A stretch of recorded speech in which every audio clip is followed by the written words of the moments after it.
আমি ডালিয়া, বর্তমানে আমি বিবাহিত। আমার কাহিনীটা বলব আজ থেকে ৮ বছর আগের। আমার ২ ভাই আর ২ বোন।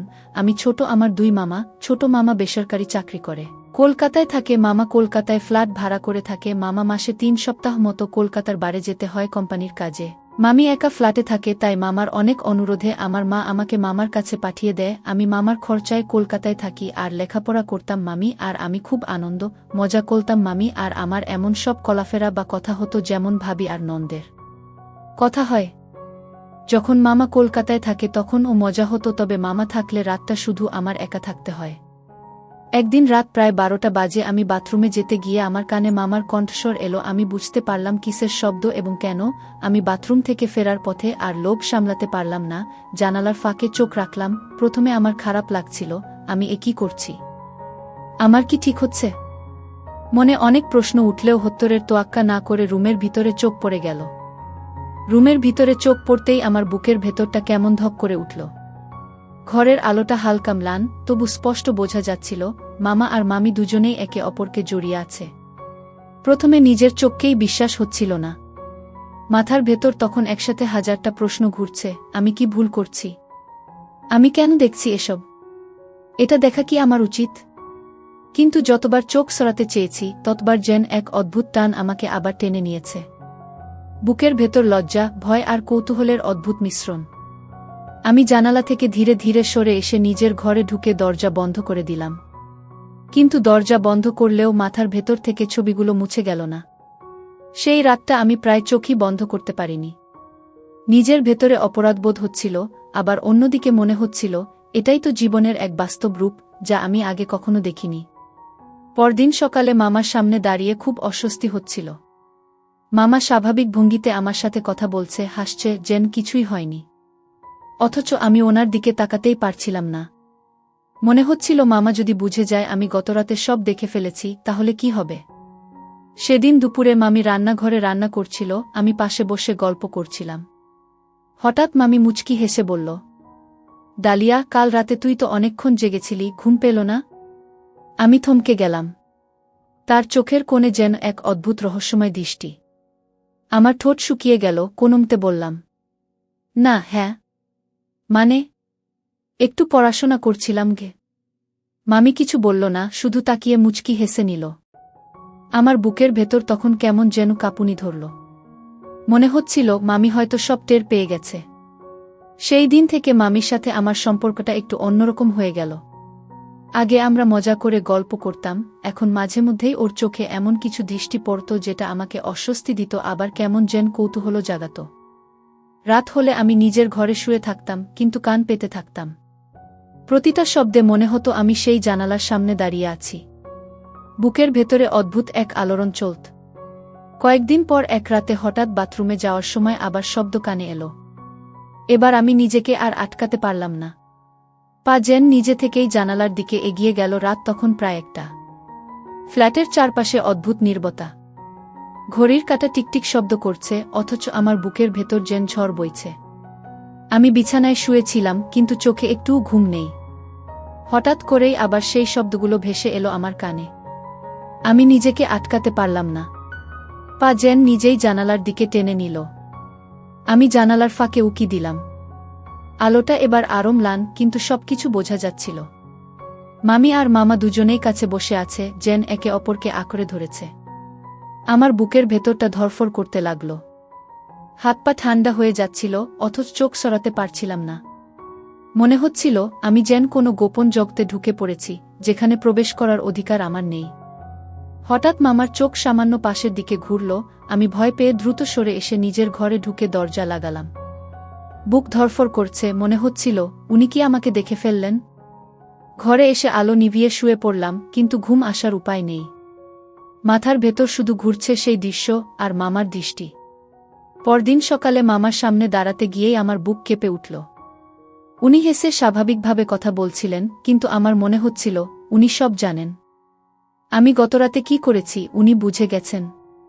দুপুরে মামি আবার রান্নাঘরে আমাকে ডাকল। আমি গিয়ে বসতেই সে হালকা হেসে বলল, ডালিয়া, তুই খুব চুপচাপ হয়ে গেছিস রে, কিছু লুকাচ্ছিস নাকি? আমি আঁতকে উঠলাম। তার চোখে এক অদ্ভুত রহস্যময় ঝিলিক। আমার ঠোঁট শুকিয়ে গেল। আমি বললাম, না তো, কিছু না গি। মামি একটু মুচকি হেসে তাকিয়ে রইল, তারপর রান্নায় মন দিল। কিন্তু সেই হাসিটা আমার বুকের ভেতর কাঁপুনি ধরিয়ে দিল। সেই রাতেই অদ্ভুত কিছু ঘটল। বাথরুমে পানি আনতে গিয়ে দেখি করিডোর অন্ধকার। হঠাৎ পিছন থেকে একটা শব্দ, ডালিয়া ঘি। আমি চমকে পিছন ফিরলাম। অন্ধকারে দাঁড়িয়ে আছে মামা। সেই রাতটা ছিল অদ্ভুত নিস্তব্ধ। বাইরের রাস্তায় একটা গাড়িও চলছিল না। ফ্ল্যাটের ভেতরে শুধু ফ্যানের ঘুরঘুর শব্দ আর মাঝে মাঝে দেওয়ালের ঘড়ির টিকটিক আওয়াজ শোনা যাচ্ছিল।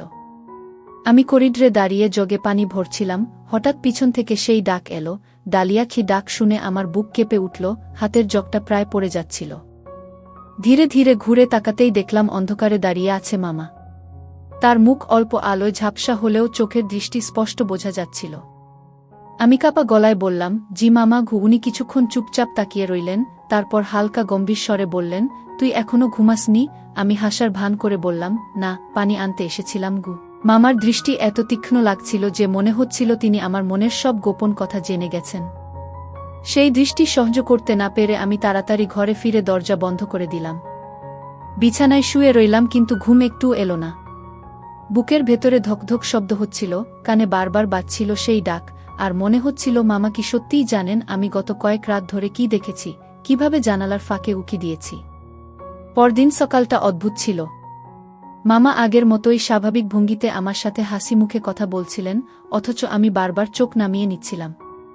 মনে হচ্ছিল প্রতিটা শব্দের ভেতর লুকিয়ে আছে এক অদ্ভুত রহস্য। মামি সেদিনও আমার দিকে তাকিয়ে মুচকি হাসছিল। সেই হাসিতে এমন কিছু ছিল যা আমাকে ভেতরে ভেতরে অস্বস্তি দিচ্ছিল, আবার টানেও নিচ্ছিল। দুপুরে খাওয়ার পর মামা অফিসে চলে গেলে মামি হঠাৎ আমাকে রান্নাঘরে ডেকে বলল, ডালিয়া, আজ তুই আমার কাছেই থাকবি, কোথাও যাবি না। আমি অবাক হলেও কিছু বললাম না, তার সাথে বসে গল্প শুরু করলাম। কিন্তু লক্ষ্য করলাম মামির চোখে আজ অন্যরকম কিছু, যেন সে আমার কাছে কিছু প্রকাশ করতে চাইছে। সন্ধ্যা নামতেই হঠাৎ বিদ্যুৎ চলে গেল। পুরো ফ্ল্যাট অন্ধকারে ডুবে গেল, শুধু বাইরে থেকে অল্প চাঁদের আলো জানালা দিয়ে ভেসে আসছিল। আমি মামির ঘরে বসেছিলাম, সে মোমবাতি খুঁজছিল। হঠাৎ সে আমার পাশে বসে আলতো করে হাত ধরে বলল, ভয় পেয়েছিস? আমি কাঁপা গলায় বললাম, না গিয়ে, কিন্তু বুকের ভেতরে কেমন যেন কাঁপুনি হচ্ছিল। মামি ধীরে ধীরে আমার হাতটা শক্ত করে ধরে বলল, ডালিয়া, তুই আলাদা। আমি তোকে অন্যভাবে দেখি। আমি হতভম্ব হয়ে তাকিয়ে রইলাম, কিছু বলার মতো শব্দ খুঁজে পাচ্ছিলাম না। বুকের ভেতরে ঢেউ উঠছিল, মনে হচ্ছিল আমি এমন এক পথে পা বাড়াচ্ছি যেটার শেষ কোথায় জানি না। ঠিক তখনই হঠাৎ দরজা কড়কড় শব্দ করে খুলে গেল। করিডোর থেকে আসা মোমবাতির ক্ষীণ আলোয় দাঁড়িয়ে আছে মামা।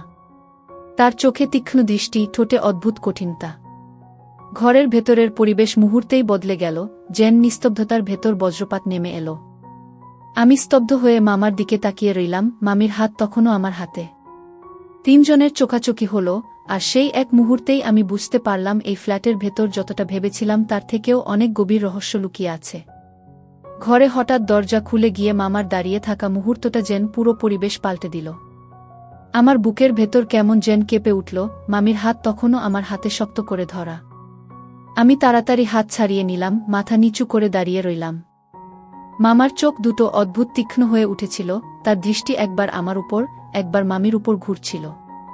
সেই দৃষ্টিতে আমি ভয়ে গুটিয়ে যাচ্ছিলাম, অথচ ভেতরে কোথাও যেন একটা রহস্যময় আকর্ষণ আমাকে চেপে ধরছিল। মামি হেসে উঠল, কিন্তু সেই হাসির ভেতরে ছিল কেমন যেন চ্যালেঞ্জের সুর। এই আলো অন্ধকারে সবাইকেই ভিন্ন রকম দেখায়, তাই না? মামা কোনো কথা বললেন না, শুধু ঘরে ঢুকে মোমবাতিটা টেবিলে রেখে দিলেন। তারপর ধীরে ধীরে আমার দিকে তাকিয়ে বললেন, ডালিয়া, তুমি এখন ঘরে গিয়ে বিশ্রাম করো। তার গলায় ছিল চাপা গাম্ভীর্য, এমন ভঙ্গি যা না শুনেও শোনা যায় না।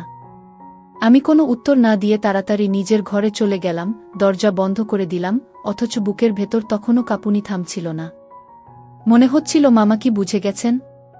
মামি কেন এমনভাবে আমার হাত ধরল? আর আমি কেন কিছু বলতে পারলাম না? রাতের বাকি সময় আমি আর ঘুমোতে পারলাম না। বারবার মনে হচ্ছিল পাশের ঘরে কি হচ্ছে, মামা আর মামির চোখাচোখি আসলে কি অর্থ বহন করছে। জানালার ফাঁক দিয়ে তাকানোর সাহস এবার আর পেলাম না, কিন্তু কান পেতে রইলাম।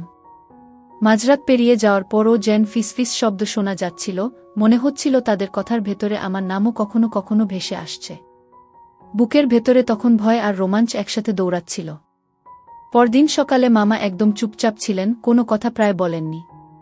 মামি বরং আরও খুশি খুশি লাগছিল, যেন আগের রাতের ঘটনার ভেতর কোনো রহস্য লুকিয়ে আছে যা শুধু তার চোখে ফুটে উঠেছে। দুপুরে খাওয়ার পর আমি বই নিয়ে পড়ার ভান করছিলাম, কিন্তু মন বারবার অন্যদিকে চলে যাচ্ছিল। ঠিক তখনই মামি এসে আমার পাশে বসলেন, ধীরে ধীরে বললেন, ডালিয়া, তুই ভয় পাচ্ছিস? আমি অবাক হয়ে তাকালাম, গলায় কোনো শব্দ বের হলো না। মামি আবার মুচকি হেসে বললেন, ভয়ের কিছু নেই, আমি তোকে ভালোবাসি। গিয়ে আমার শরীর কেঁপে উঠল, যেন এক অদৃশ্য আগুন আমাকে ঘিরে ফেলেছে। সেদিন সন্ধ্যায় মামা আবার দেরি করে ফিরলেন, আমি নিজের ঘরে ছিলাম। বাইরে থেকে দরজা খুলে যাবার শব্দ শুনলাম, তারপর ফিসফিস করে কথা বলার শব্দ। অদ্ভুত ব্যাপার হলো, এবার সেই ফিসফিসের ভেতরে আমার নাম স্পষ্ট শোনা গেল। ডালিয়া। কি বুকের ভেতর ধরফর শুরু হলো, মনে হচ্ছিল তারা ইচ্ছে করেই আমার নাম উচ্চারণ করছে। আমি বিছানা থেকে উঠে জানালার পাশে দাঁড়ালাম, মনে হচ্ছিল আরেকটা রহস্যের দরজা খুলতে যাচ্ছে। ঠিক তখনই দরজায় টোকা পড়ল। আমি চমকে উঠলাম। বাইর থেকে খুব নিচু গলায় ডাক এলো, ডালিয়া, দরজা খুলবে? দরজায় টোকা পড়ার সাথে সাথেই আমার বুকের ভেতর কেমন ধক করে উঠল, মনে হচ্ছিল পুরো শরীরটা হিম হয়ে গেছে। বাইরের গলা আবারও নিচু স্বরে ডাকল, ডালিয়া, দরজা খোল। আমি এক মুহূর্ত দ্বিধায় দাঁড়িয়ে রইলাম, মাথায় হাজারো প্রশ্ন ঘুরছে। এটা কি মামার ডাক, নাকি মামির? যদি মামা হয় তবে উনি কেন এত রাতে আমাকে ডাকছেন? আর যদি মামি হয় তবে কেন তার গলা এত ভারী শোনাচ্ছে? বুকের ভেতর ভয় আর কৌতূহল একসাথে নেচে উঠছিল। আমি ধীরে ধীরে দরজার দিকে এগোলাম, কাপা হাতে কপাটে হাত রাখতেই মনে হলো দরজার ওপাশে কারো নিঃশ্বাস পড়ছে। আমি কিছুক্ষণ দাঁড়িয়ে রইলাম, তারপর সাহস সঞ্চয় করে আস্তে আস্তে দরজা খুলে দিলাম। দরজা খুলতেই দেখলাম মোমবাতির ক্ষীণ আলোয় দাঁড়িয়ে আছে মামা। তার চোখ দুটো যেন ভেতর থেকে জ্বলছিল, ঠোঁটে কোনো কথা নেই, কিন্তু দৃষ্টির ভেতরে ছিল অদ্ভুত চাপাশক্তি। আমি হতবাক হয়ে দাঁড়িয়ে রইলাম, কিছু বলতে পারলাম না। মামা ধীরে ধীরে ঘরে ঢুকে দরজাটা ভেতর থেকে বন্ধ করে দিলেন। আমি কাপা গলায় বললাম, মামা, কিছু চাই? উনি মৃদু হেসে বললেন, চাওয়ার অনেক কিছুই আছে ডালিয়া, তবে আজ শুধু কথা বলবো। আমি অবাক হয়ে তাকালাম, মনে হচ্ছিল উনি সবকিছু জেনে গেছেন, আমার রাতের উকি, আমার ভয়ের আড়ালে লুকোনো কৌতূহল, এমনকি মামি সেই অদ্ভুত আচরণও। মামা বিছানার পাশে বসে পড়লেন, আমাকে ইশারায় বসতে বললেন। আমি ধীরে ধীরে গিয়ে দূরে বসতেই উনি তাকিয়ে রইলেন এক দৃষ্টিতে। সেই দৃষ্টিতে যেন হাজারটা অজানা কথা ছিল। তিনি হঠাৎ বললেন, ডালিয়া, তুই কি জানিস, মানুষ মাঝে মাঝে যেটা চোখে দেখে সেটা মনে অনেক দিন ধরে থেকে যায়। আমার বুক ধরফর করতে লাগল, মনে হচ্ছিল তিনি সরাসরি আমাকে ইঙ্গিত করছেন। আমি গলা শুকিয়ে গেলেও জিজ্ঞেস করলাম, মানে? মামা মৃদু হাসলেন, মানে, কিছু জিনিস থাকে যা চাইলেও ভুলে থাকা যায় না। তুইও কি এমন কিছু দেখেছিস? আমার শরীর কেঁপে উঠল, ঠোঁট শুকিয়ে গেল। আমি কোনো উত্তর দিলাম না, কিন্তু মনে হচ্ছিল আমার চোখই সব বলে দিচ্ছে। মামা তখন হঠাৎ উঠে দাঁড়ালেন, জানালার কাছে গিয়ে পর্দা সরালেন। বাইরে রাতের অন্ধকার, শহরের আলো দূরে মিটিমিটি করছে। মামা ধীরে ধীরে বললেন, এই শহরটা অনেক রহস্য লুকিয়ে রাখে ডালিয়া, আর তুই তো সেই রহস্যের মাঝখানে চলে এসেছিস। আমি বোঝার চেষ্টা করছিলাম উনি কি বলতে চাইছেন, কিন্তু মাথার ভেতর আরও বিভ্রান্তি জমে যাচ্ছিল। ঠিক তখনই হঠাৎ করেই দরজায় টোকা পড়ল। আমি আর মামা দুজনেই চমকে উঠলাম। বাইর থেকে এবার স্পষ্ট গলায় শোনা গেল, ডালিয়া, দরজা খোল। আমি কি এবার গলার স্বর মামির। ঘরটা নিস্তব্ধ, কেবল মোমবাতির আলো কাঁপছিল আর ছায়াগুলো দেওয়ালে ভেসে উঠছিল। মামা চেয়ার থেকে উঠে দাঁড়িয়ে ধীরে ধীরে আমার দিকে এগিয়ে এলো, মামি তখনও আমার হাত ধরে রেখেছিল। আমার বুকের ভেতর ধকধক শব্দ হচ্ছিল, মনে হচ্ছিল এই নিস্তব্ধতার ভেতরে কিছু ভীষণ ভয়ঙ্কর আর রোমাঞ্চকর শুরু হতে যাচ্ছে। মামা এসে থামল একদম সামনে, চোখে তার সেই অদ্ভুত তীক্ষ্ণ দৃষ্টি, যেন আমার ভেতরের সব গোপন কৌতূহল উনি পড়ে ফেলছেন। তিনি নিচু স্বরে বললেন, ডালিয়া, এতদিন ধরে তুই শুধু দেখে গেছিস, কিন্তু এখন সময় এসেছে জানার। আমি থতমত খেয়ে গেলাম, গলা শুকিয়ে গিয়েছিল। জিজ্ঞেস করলাম, জানার মানে কি? মামি মৃদু হেসে ফিসফিস করে বললেন, মানে, আমাদের গল্পটা। আমার মাথা আরও বিভ্রান্ত হয়ে উঠল। মামা ধীরে ধীরে জানালার পাশে গিয়ে দাঁড়ালেন, বাইরের অন্ধকারের দিকে তাকিয়ে বললেন, এই শহরের আলোধারী, এই নিস্তব্ধ রাতগুলো, সবই আসলে একটা আবরণ। আমরা যেটা লুকিয়ে রাখি সেটা বাইরের কারো জানার নয়। কি তার গলায় চাপা রহস্য, যেন আমাকে টেনে নিচ্ছিল সেই অদৃশ্য গোপন জগতে। মামি আমার কানে ফিসফিস করে বললেন, ডালিয়া, ভয় পাস না। তুই এখন আমাদের অংশ। আমার শরীর কাঁপছিল, ঠোঁট শুকিয়ে যাচ্ছিল। মনে হচ্ছিল আমি এমন এক খেলার মঞ্চে এসে দাঁড়িয়েছি যার নিয়ম আমি জানি না, অথচ আমাকে কেন্দ্র করে সবকিছু ঘুরছে। মামা হঠাৎ ঘুরে দাঁড়ালেন, চোখে সরাসরি আমার দিকে তাকিয়ে বললেন, তুই কি জানিস আমাদের চোখে তুই কতটা বিশেষ? আমি অবাক হয়ে তাকিয়ে রইলাম, কিছু বলার মতো শক্তি পাচ্ছিলাম না। মামি তখন আমার কাঁধে হাত রেখে বললেন, আজ থেকে তোকে আর একা থাকতে হবে না, আমরা দুজনেই আছি। আমার বুকের ভেতরে রোমাঞ্চের ঢেউ বয়ে যাচ্ছিল, ভয়ের সাথে মিশে যাচ্ছিল এক অদ্ভুত আকর্ষণ। বাইরে তখন হঠাৎ বাতাস জোরে বইতে শুরু করল, জানালার কাঁচ কাঁপতে লাগল। মোমবাতির শিখা দুলে উঠল, আর সেই আলো অন্ধকারে মনে হচ্ছিল তিনজনের ছায়া যেন ধীরে ধীরে মিশে যাচ্ছে একে অপরের সাথে।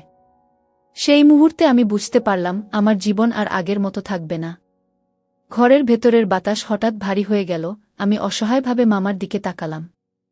মামা মুচকি হেসে বললেন, এবার বুঝলি, খেলা শুরু হয়ে গেছে।